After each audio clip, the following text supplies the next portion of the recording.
밤이 되면 당신의 머리 위에서 날아다니는 생물체들이 인류 역사상 가장 치명적인 병원체들을 품고 있다는 사실을 알고 계셨나요? 그들은 단순히 병을 옮기는 것이 아니라 마치 생물학적 실험실처럼 바이러스들을 더욱 강력하게 진화시키고 있습니다. 에볼라, 사스, 메르스, 그리고 지난 코로나19까지 모든 바이러스들을 말이죠.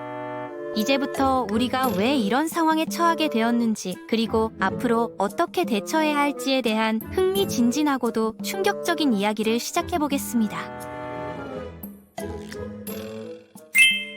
치사율 90%라는 무시무시한 수치를 자랑하는 에볼라 바이러스부터 시작해보죠. 감염자 10명 중 9명이 목숨을 잃는다는 끔찍한 통계를 가진 이 질병은 전 세계 의학계를 떨게 만들었습니다. 반면 호흡기를 통해 빠르게 확산되는 코로나 바이러스 계열의 질병들은 치명률은 상대적으로 낮지만 전파력이 워낙 강력해서 순식간에 전 지구를 마비시킬 수 있죠. 마르부르크 바이러스는 또 다른 공포의 대상입니다. 이 바이러스에 감염되면 내장 기관들이 녹아내리면서 극심한 고통과 함께 생을 마감하게 되는 끔찍한 질병이거든요. 라사열 바이러스도 마찬가지로 치명적인 증상을 보입니다. 고열과 함께 출혈이 멈추지 않으며 환자는 며칠 만에 의식을 잃고 사망에 이르게 되는 무서운 병원체입니다. 더 놀라운 것은 이런 무서운 병원체들이 모두 지난 반세기 동안 집중적으로 인간 사회에 나타났다는 점입니다. 20세기 중반까지만 해도 인류가 알지 못했던 바이러스들이 갑자기 등장한 거죠. 그리고 이 모든 질병의 근원을 추적해보면 한 가지 공통된 숙주동물에게 도달하게 됩니다. 바로 밤하늘의 주인이라 불리는 박쥐라는 포유동물이죠. 하지만 여기서 중요한 건 박쥐를 원망할 이유는 전혀 없다는 사실입니다. 박쥐들은 수백만 년 동안 이런 바이러스들과 평화롭게 공존해왔습니다. 아무런 문제 없이 자신들만의 생태계를 유지하며 살아왔던 것이죠. 그런데 갑자기 왜 이런 일이 벌어지게 된 걸까요? 최근 들어 이런 감염병 발생이 급격히 늘어난 진짜 원인은 인간의 무분별한 개발과 환경 파괴 때문입니다. 특히 적도 근처 열대 지역에서 벌어지는 산림 파괴와 도시 확장이 문제의 핵심이라고 할 수 있습니다.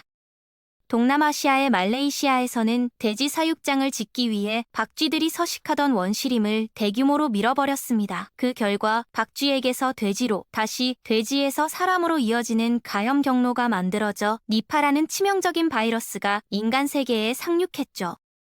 호주에서도 비슷한 일이 벌어지고 있습니다. 과일 박쥐들의 서식지가 계속 줄어들면서 이들이 사람들의 뒷마당에 있는 과일나무까지 먹이를 찾으러 내려오기 시작했거든요. 최근 핸드라 바이러스라는 새로운 병원체의 인간 감염 사례가 꾸준히 증가하는 이유도 바로 여기에 있습니다. 자연 생태계의 균형이 깨지면서 야생동물과 인간의 접촉 빈도가 급격히 높아진 것이죠. 아프리카의 콩고 분지에서도 마찬가지 상황이 벌어지고 있습니다. 무분별한 벌목으로 인해 박쥐들의 서식지가 파괴되면서 이들이 인간 거주 지역으로 이동하게 된 것입니다.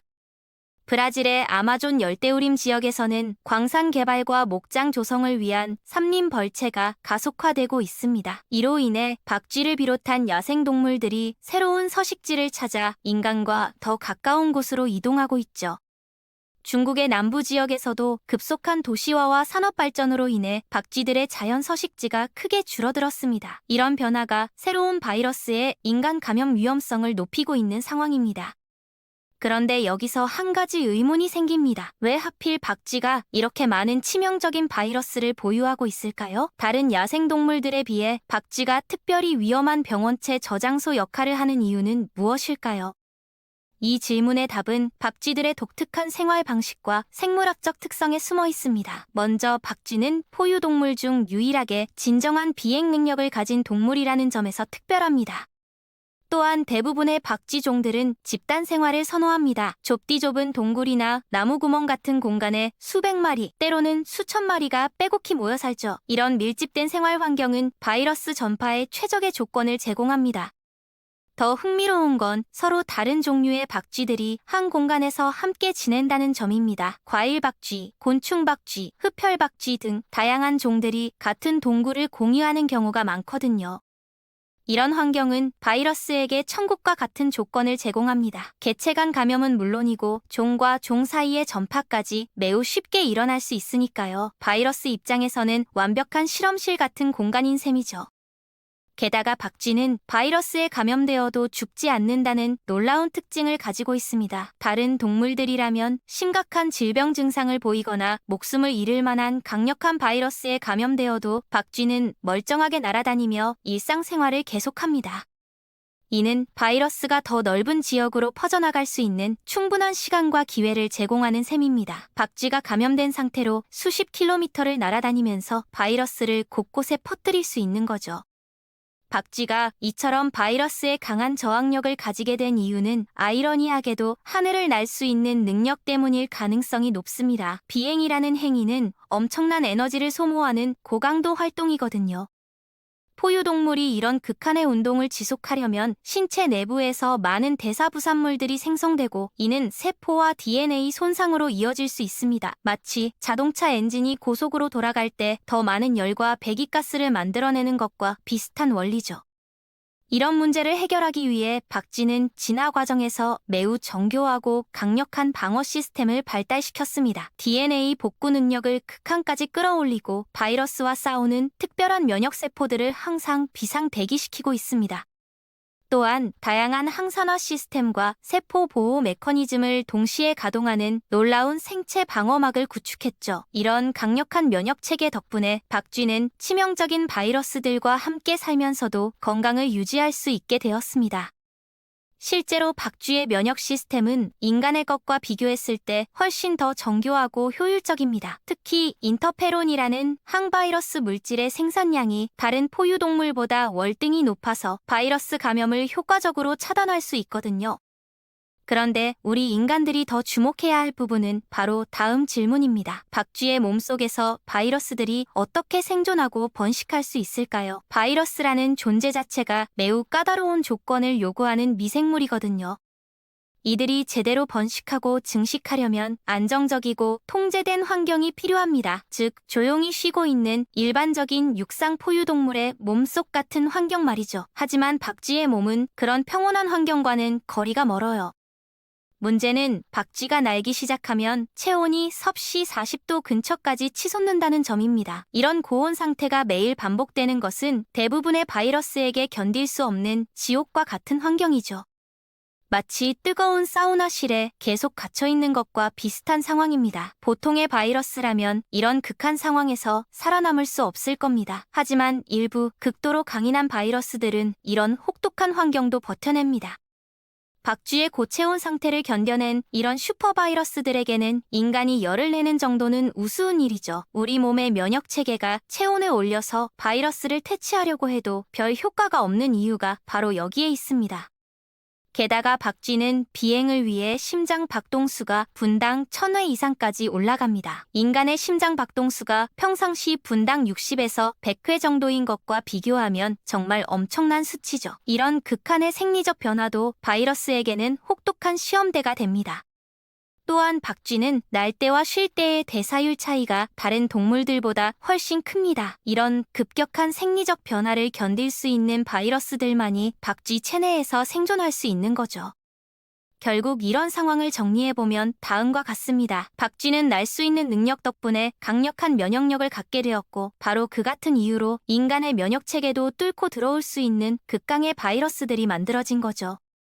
참 아이러니한 상황이 아닐 수 없습니다. 박쥐의 뛰어난 비행 능력이 결과적으로 인간에게 위험한 바이러스들을 탄생시킨 원인이 된 셈이니까요. 진화의 신비로운 연결고리를 보여주는 놀라운 사례라고 할 수 있겠습니다. 박쥐들이 가진 또 다른 특징도 바이러스 보유에 유리한 조건을 만듭니다. 대부분의 박쥐는 수명이 상당히 긴 편이에요. 작은 크기에 비해 20에서 30년을 사는 종들이 많거든요. 이렇게 오랜 수명은 바이러스가 안정적으로 서식할 수 있는 환경을 제공합니다. 바이러스 입장에서는 숙주가 오래 살수록 더 많은 번식 기회를 얻을 수 있고 다른 개체로 전파될 가능성도 높아지니까요. 그렇다면 땅에 발을 붙이고 살아가는 우리 인간은 어떻게 해야 할까요? 사실 박쥐는 생태계에서 매우 중요하고 긍정적인 역할을 담당하고 있습니다. 해충을 잡아먹어 농작물을 보호하고 꽃가루 바지를 도와 식물의 번식을 돕는 등 인간에게 도움이 되는 일들을 많이 합니다. 전 세계적으로 박쥐가 해충을 잡아먹어서 농업에 제공하는 경제적 가치는 연간 수십억 달러에 달한다고 합니다. 만약 박쥐가 사라진다면 해충 피해로 인한 농작물 손실이 엄청나게 늘어날 거예요. 열대 지역의 많은 과일 나무들도 박쥐의 도움 없이는 번식할 수 없습니다. 바나나, 망고, 아보카도 등 우리가 즐겨 먹는 과일들 중 상당수가 박쥐의 꽃가루 바지에 의존하고 있거든요. 혹시 앞으로는 박쥐의 놀라운 면역 기술을 연구해서 인간의 질병 치료에 활용할 수도 있을 겁니다. 이미 많은 과학자들이 박쥐의 면역 시스템을 분석하여 새로운 치료법 개발에 나서고 있어요. 특히 박쥐는 암에 거의 걸리지 않는다는 놀라운 특징을 가지고 있습니다. 박쥐의 DNA 복구 능력과 세포 보호 메커니즘을 이해한다면 인간의 암 치료에도 혁신적인 발전을 가져올 수 있을 것입니다. 또한 박쥐가 가진 장수 유전자들도 인간의 노화 연구에 중요한 단서를 제공할 수 있어요. 작은 몸집에도 불구하고 오래 사는 박쥐의 비밀을 밝혀낸다면 인류의 건강한 장수에도 도움이 될 거예요. 게다가 인간이 걸리는 각종 감염병을 퍼뜨리는 진짜 주범은 박쥐가 아니라 바로 인간 자신이라는 점도 기억해야 합니다. 환경을 파괴하고 야생동물의 서식지를 침범한 것은 우리 인간이니까요.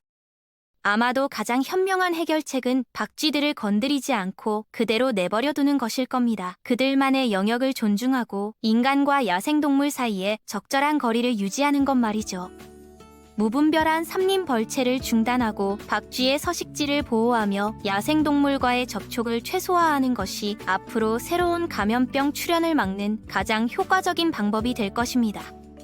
대신 우리가 정말 조심해야 할 대상은 기후변화와 환경 파괴로 인해 서식지를 잃고 인간 거주 지역으로 밀려오는 모든 야생동물들입니다. 박쥐뿐만 아니라 다양한 동물들이 새로운 바이러스의 매개체가 될 수 있으니까요. 결국 인간과 자연이 조화롭게 공존할 수 있는 방법을 찾는 것이 우리 모두의 건강하고 안전한 미래를 위한 열쇠가 될 것입니다. 박쥐는 우리의 적이 아니라 함께 지구를 공유하는 소중한 생명체라는 인식 전환이 필요해요.